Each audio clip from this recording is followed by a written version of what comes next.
Hey guys, it's Mercer Morrison with Hub City Comedy. Just a few announcements to get through. 2 events, Saturday, December 15th in Gulfport, Mississippi. We have Adult Comedy Night, free admission, and the show starts at 9:30. People performing are Hub City comedians Derek Kopszywa, Alex Robertson, Honoree Kemp, and our hero from across the pond and Mobile favorite, Govna. Also, that same Saturday in Mobile, Alabama, we have Comedy Whatever, hosted by the Duke of Mobile, William Masters. Show starts at 10, and he has a special guest, Tanner Inman, well-known comedian from the Atlanta area, who's won a slew of awards there, with opening act me. So check both of those shows out. Also, Monday is Hub City Comedy's last open mic of the year at McGregor's Pub in Hattiesburg, Mississippi. If you want to do comedy, sign up is at 8:30, and comedy begins at 9. We need to bring this podcast back, and this is a special episode because we had a show last week with Matt Ward, JC Ratliff, and Grady Ray, and I get hungry thinking about his name. Anyway, they wanted to do a podcast from Bill Hicks's grave, and there were a few things that went wrong. The podcast was played with computer problems, and even the law dogs got involved. How are them Duke boys going to get out of this pickle? Here we go, and here's the special host, Derek Kopszywa.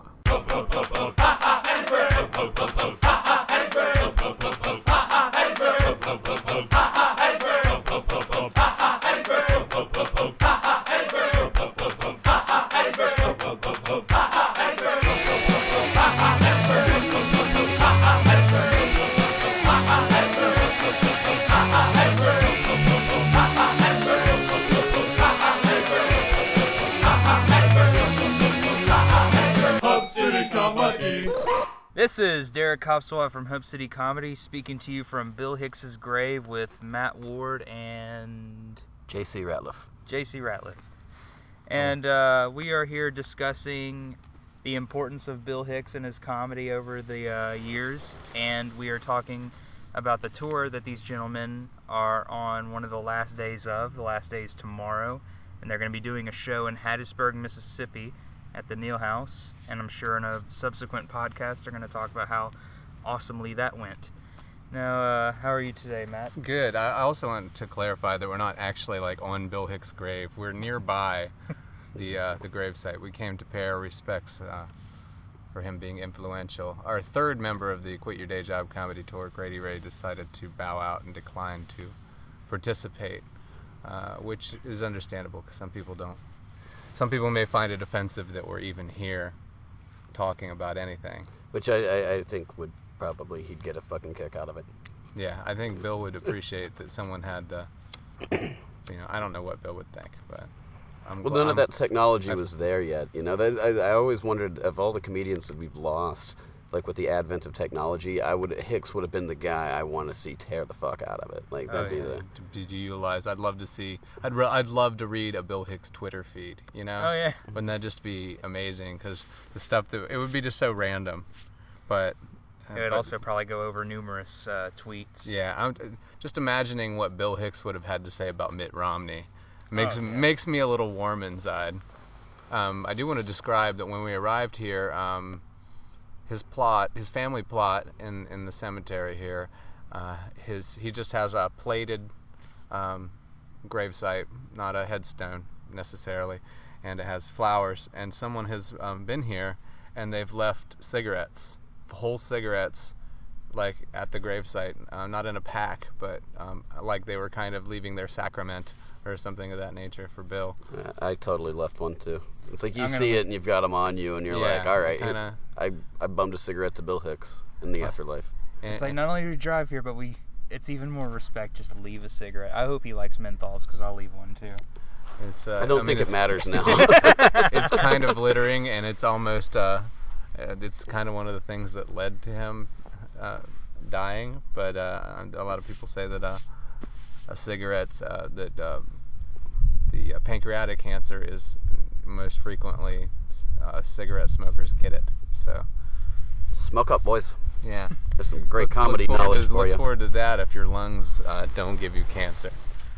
I know I should be happy because I'll be skinny by the time I die. So. Just from smoking?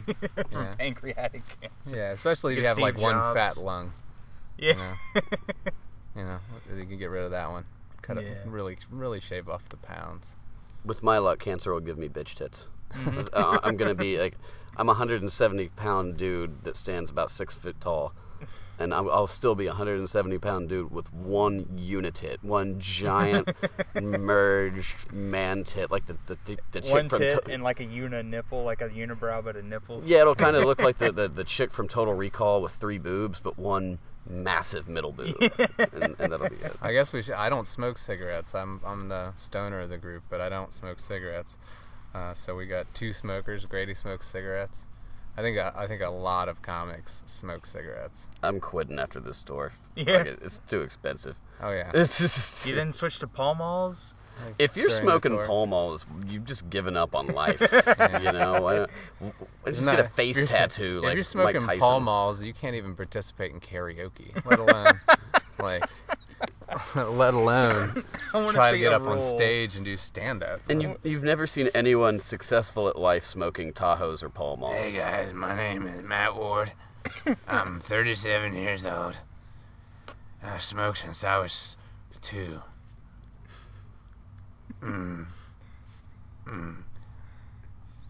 But yeah, but I think really when I started getting into kind of nerding out with stand-up comedy and watching a lot of old stand-up comedy, there were a few comics that I watched a lot of and really got into. Carlin, of course, was and still is kind of my quintessential. I think he's kind of the perfect comic in my opinion. As he got older, he got a little more angry, and you know, there's a weird transition all the way through his life of what his comedy became. But Hicks was definitely on that list. Because I love Life is Worth Losing. That one's my favorite. Less worth losing. It was hands down my it favorite was Carlin. so like at a certain point it was so between spoken word and comedy. It wasn't stand up the way you would see stand up. There was a message being delivered, but it was kind of it wasn't forced down your throat necessarily. Yeah. And when I look at comics like him and Patton Oswalt and Stanhope, there's like almost a subcategory I give them, because some people always say like, well, who's the comedian you like the most? And I say like, I don't know if they really qualify as comedians, because like they get so into, you know, commentary and stuff. It's almost like they're social speakers that know the rhythms of comedy. Yeah. Because when I think of comedians, I think technically like laughs per minute. And if you did that with most of Carlin's work, you'd get like 1 laugh per minute, but it's a huge laugh. Yeah. You mean like the little the program they have in Heckler? Sort of, Where yeah. you start seeing how many laughs per minute you get to rate you. Yeah, I've been told that by comedy club owners too. Like, well, you need to have this many punchlines a second. Like, then why don't you book a single memorable fucker? Yeah. You know, like you book a bunch of people who do that circuit, and nobody's gonna remember them. They'll be swallowed up in the comedy vagina and just douched out of time eventually. And you know, Stanhope will still be selling, you know, albums way after he's dead. Carlin and Hicks the same. I think if Hicks definitely. I think if Hicks were still alive, he would be a big fan of Henry Rollins' spoken word. Yeah. Yeah. Because of the intelligent way he delivers a lot of the core messages that Bill talked about, and actually digs a little deeper. We saw Rollins in Knoxville, the Bijou Theater, and he had a bottle of water on stage, and he stood in the same exact pose, didn't walk around the stage at all. It was kind of the same frozen pose, and talked for 2.5 hours. God. I did not even take a drink of the fucking water. Just some kept, discipline there. Kept going. Had the water, I guess, in case he got, you know, a dry mouth or whatever. But just the stuff that he would talk about, and he would tangent. He would go all over the place. He had people laughing the whole show, but it's not what you would consider stand-up comedy. Yeah. I could feel myself later in life transitioning over to that. Yeah. Where I'm talking to people, I'm able to help them with some ideas and help them kind of come to terms with parts of their life, and not just get up there being like, big pussies, guys, yeah. Yeah. There's only so long you can really talk about the same shit. So like when you look at some comics and you see their gradual change, you're like, well, it was going to happen eventually. Well, the other thing with that is you can't start out trying that.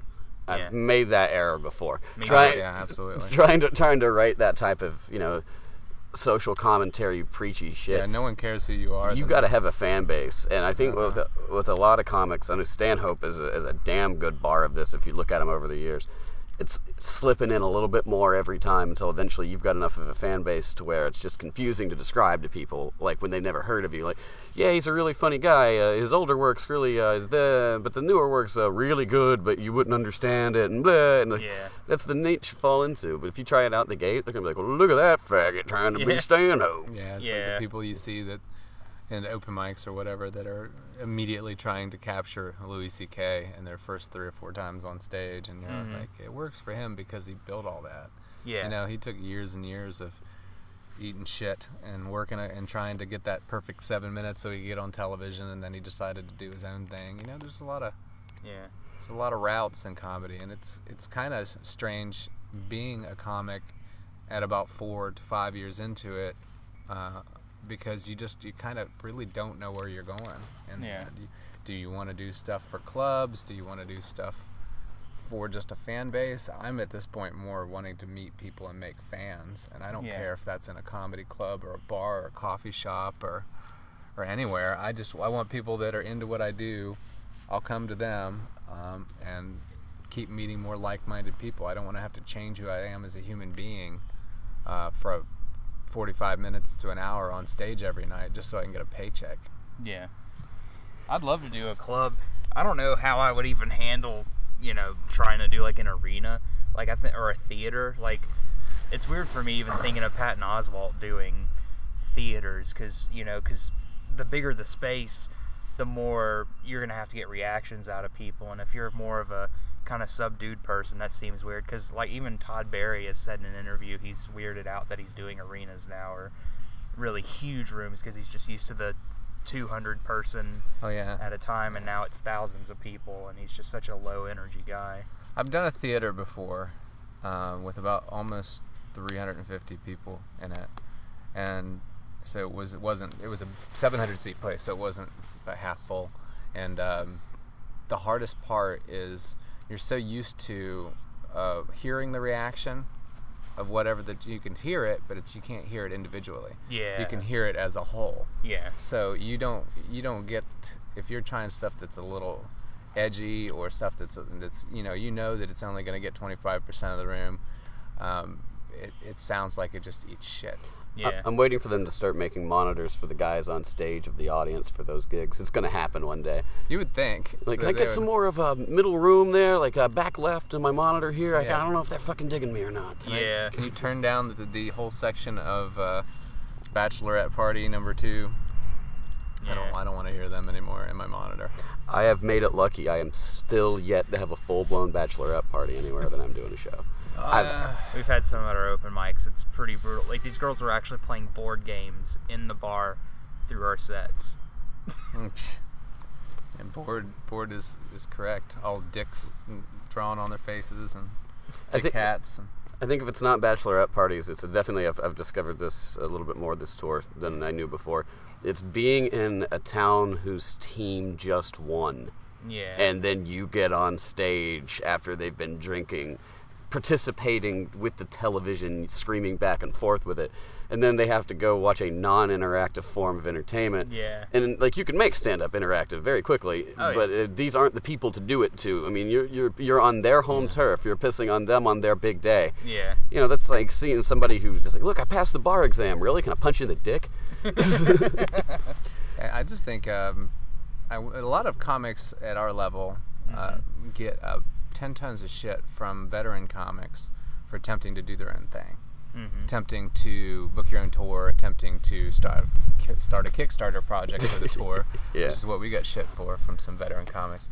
But well, they're in a city that like has 200 comedy clubs. I mean, they can make the money faster. It's not even that. It's people that do the Comedy Zone circuit, or whatever it happens to be. But they just don't understand that the way stand-up comedy is for them isn't the way it's going to be for everybody. Yeah. Like, if everybody was trying to cram into that same circuit that they were on, they'd be way more resentful than if we were going out to do 11 shows at some bars and having fellow comics help us raise the money to do so. Yeah. Or having, fans of comedy raise the money to do so, which was the initial point of the resentment. But you just constantly hear bitching and whining about alternative comedy and stuff like that. It wouldn't be a bitch and a whine if it wasn't making an impact. I think they're worried that it's going to take their circuits and their routes.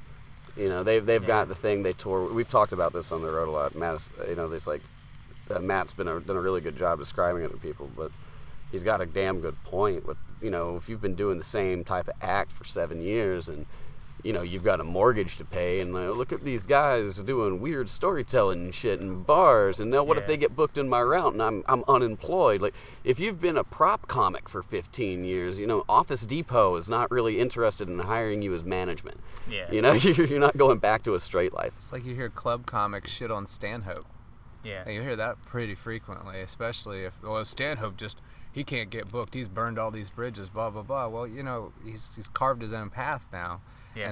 And he's coming up with a new hour just about every year. Mm-hmm. You can't do that. You've been doing the same 45-minute show with puppets or whatever prop or with music playing, and you dance to the music for 20 years. Or doing the hour clean show about your wife and kids. Yeah, I could see how that would be terrifying to see someone make more money than you and have a more devoted fan base that keeps writing this brand new stuff all the time when you're working on the same 20 or same hour from 1997. Yeah. It's like you're not even performing anymore. You're just going up there and press and play, and doing the same material over and over again. I'm to the point where if I see a comic get up there and start doing squeaky clean and talking about his wife and his kids, and y'all know what I mean, right? I just hope they get raped in the parking lot.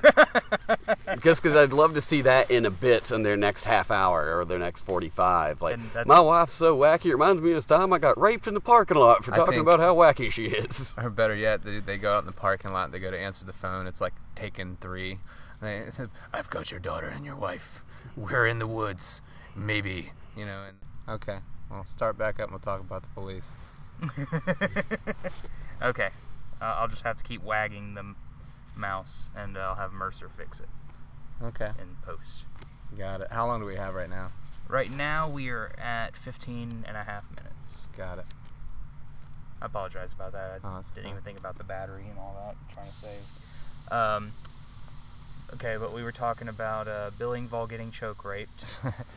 Well, I think there's an unnecessary divide between club comics and alternative comics, and I think it's kind of both sides are guilty, but they just feed on it. It's like it's created like a reality show drama that people can enjoy. Where we can shit on alternative comics, we can shit on mainstream comics, whatever it happens to be.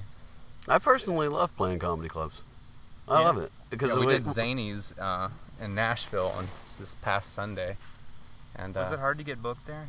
We had a connection to get us in there, so I've thought about trying it there, but it seems like you'd have to go there a few times before they consider you. So yeah, I don't know how many clubs work because I've never really worked for one. We might be getting shook down, folks. The police are coming. He's heading this way. Yeah, the cops are coming. But that was an eventuality here. This is small Leakesville, Mississippi. Population 14 people, including Officer Jones here. Yeah. Grady's walking down that way. That means stuff's not cool. We gotta go, most likely. Let's see what happens. You guys won't, but we'll probably tell you in a few. Yeah, this is it. Yeah, possibly. It was bound to happen eventually, I guess. I'm just glad I didn't roll a joint and bring it with me. I was intending to do that.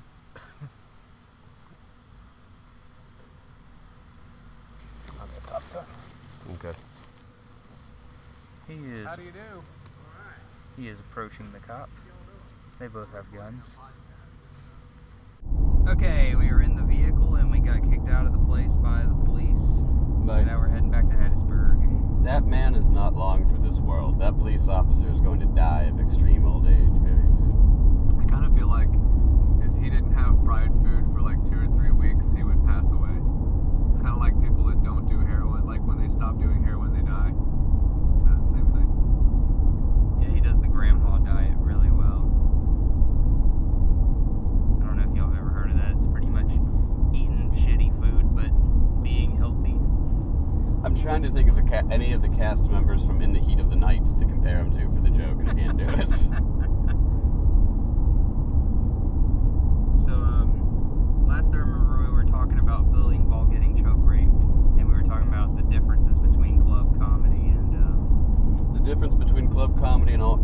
is you can't tell jokes about choke fucking Bill Engvall in clubs. I think that would be the quintessential rule.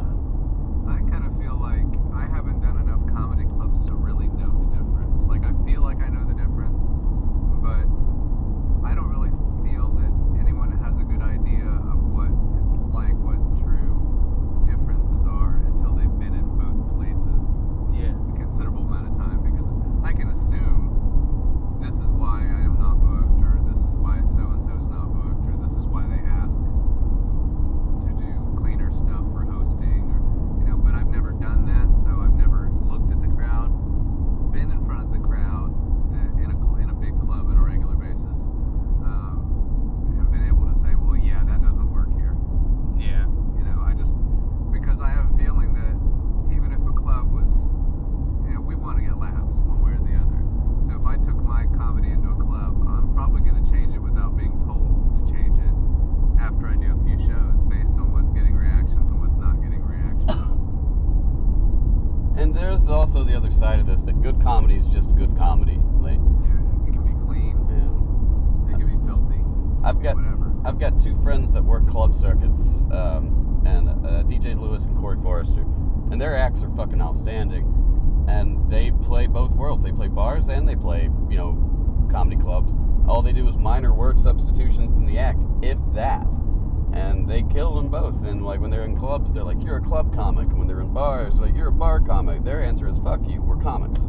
Yeah. So I mean, a good act's always a good act, but not all acts for not all rooms. I mean, I wouldn't take my act into an urban room and expect to not eat shit. It's just gonna happen. That's not my demographic. I'd love to do an urban room. Yeah, I've, Just to see how long it goes before they kick me out. They have the best crowds. I'll say that. They have the best crowds. it's more of an event, I think, in the urban rooms. It's more of an event to go to a comedy show, so they don't hesitate. Like I've heard from different people, like the comedy house in Columbia, South Carolina, big room, 300 or 400 seats, fills up almost every weekend. Wow. They'll charge $20 a ticket to see anyone. Yeah. And people come dressed to the nines, you know, it's a big to-do, and that room will fill up. So, you know, they pay well, but they still make a ton of money. You know? Yeah. You got $20 a head, and you got 400 people in the place. There's a reason you're in business. It's kind of, the urban comedy thing is kind of just like clubs in general. Just because it's not our thing doesn't mean it doesn't deserve to exist. It should exist. It's different. It's not the same stand-up. It's a different style of stand-up. They all kind of coexist, and they don't really compete with each other. Yeah. I mean, you could put a mixed club in the same town as an urban club, and they'd have no impact on each other whatsoever. Nope. I always hate it when people start bitching about that in cities with a scene where there's multiple places you can play. They'll be, well, you're cutting into my business. No, not if you're demographic, and you know, like if you know your demo. No, not the fuck at all, man. Like people that want to go see an act like Larry the Cable Guy are not gonna buy tickets to fucking Doug Benson. Yeah. That's not gonna happen. And like, you know, you could book those acts in the same place at the same time in the same city on the same street, you know, and comedy clubs facing each other, and it still wouldn't overlap your ticket sales.